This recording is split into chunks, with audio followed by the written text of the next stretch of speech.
Hey everyone, welcome to the show. So, Donald Trump continues to completely obliterate our tourism industry, and I have new recent evidence to prove this. As I've shared before, the problem isn't just Trump's tariffs, it's not just how he's treating our allies. Those are factors. People are pissed off and they are pissed off at the US and spending their tourist money elsewhere because of those things. But we're also seeing travel to the US plummet because of the fact that Donald Trump's Gestapo keeps detaining tourists and then throwing them out of the country. Case in point, check out this video. This is a video that someone posted on Reddit. And what you're going to see is a Chilean tourist.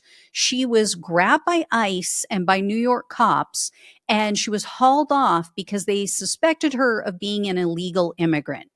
And the Reddit post said that she had a 12-year-old child with her, and the child was left alone after they hauled her mother off, which you're going to see in the video. You're going to see her child and you're going to hear her crying. So take a look at this. This is just absolutely disturbing, and I don't blame anybody for not wanting to come here. I'm on the dress.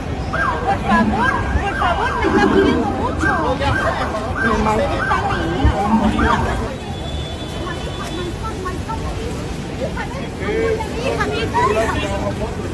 No, my son, please.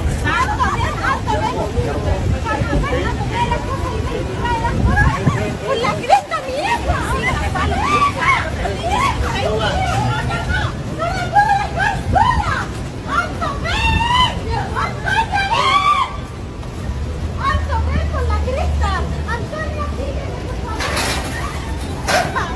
So, like I said, that was her daughter there at the end that was crying, and you heard the man say, "Excuse me, officer, this is her daughter," and they're just ignoring him.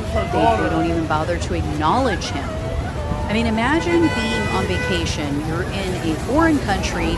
You're in a huge city like New York. You have your underage child, 12-year-old. I mean, that's like a 6th or 7th grader. And you're just snatched off the street. Your child is left behind in this huge city with no one to protect her or him. So, yeah, like I said, I don't blame anyone for not wanting to come to this country right now. I don't even want to be here, right? But I don't run from a fight. I'm not going to start now. So this is my country too, just like MAGA. So yeah, we are going to fight this. And this is how, by exposing them for the ghouls, for the demons that they are. Anyway, I have a lot of new data and share this with you, talking about how all of these factors are affecting tourism in the US. Before I get into these details, though, please do me a huge favor. Hit the subscribe button below this video if you appreciate this content. It really helps the show. And please share it so that other people know what's going on. So here's the latest on how Donald Trump is destroying our country. According to figures released by Statistics Canada, Canadian road trips to the US dropped 38.1% in May. That's as compared to May of 2024.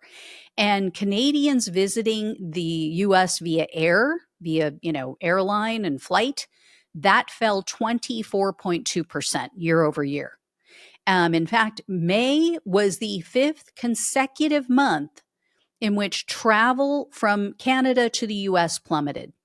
Every single month this year, it's gone down and it has dropped more and more. And this has been confirmed by travel companies. The online travel site Expedia, they reported that flights from Canada are down on their site 30%. The U.S. Travel Association, they also warned earlier this year that even a 10% decrease would cause a loss of $2.1 billion in U.S. revenue. Only 10%. We're now looking at multitudes of that. They also said as many as 140,000 hospitality and related jobs could be in jeopardy if 10% was lost.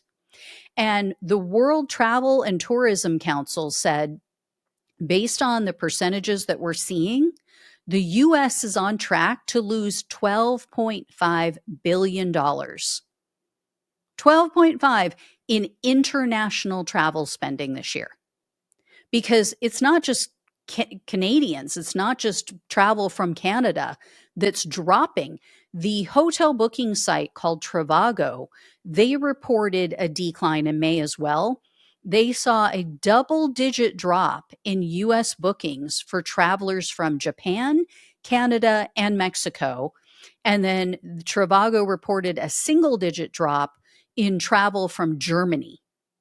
And there are also reports about business travel tanking. So Politico reported that European business travel to the US dropped 26% in April. I don't have figures for May yet, but I'm sure it didn't get better. And this Trump slump, which is what they're now calling it, this isn't just affecting the business class or the wealthy. They're saying it's hitting states that voted for Donald Trump, and it's hitting small businesses. And this is for varying reasons.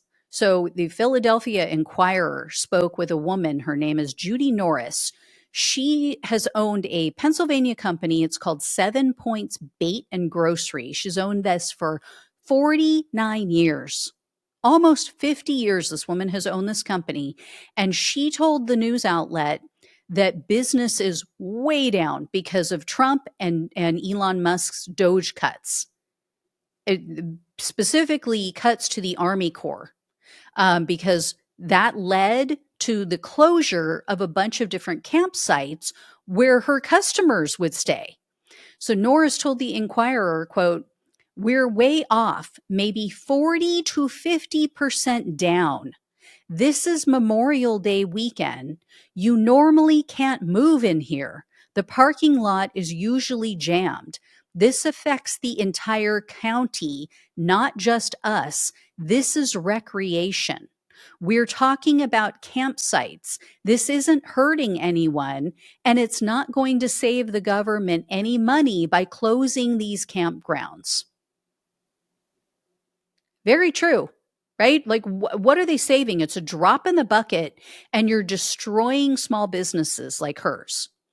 And last month, 404 Media reported that apparently there's this hackers convention or conference that is held every year.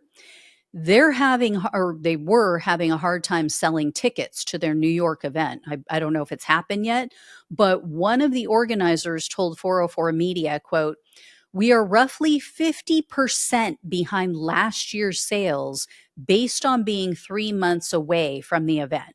So yeah, last month they reported, so they're still like 2 months out. And the conference chair told the news outlet, quote, "We're always looking at potential reasons why ticket sales may be adversely affected, such as location, dates, lineup, etc. The only common reason we're hearing from people this year is that they don't feel comfortable coming to the States due to fear of harassment or detention." Doesn't get more blatant than that, right?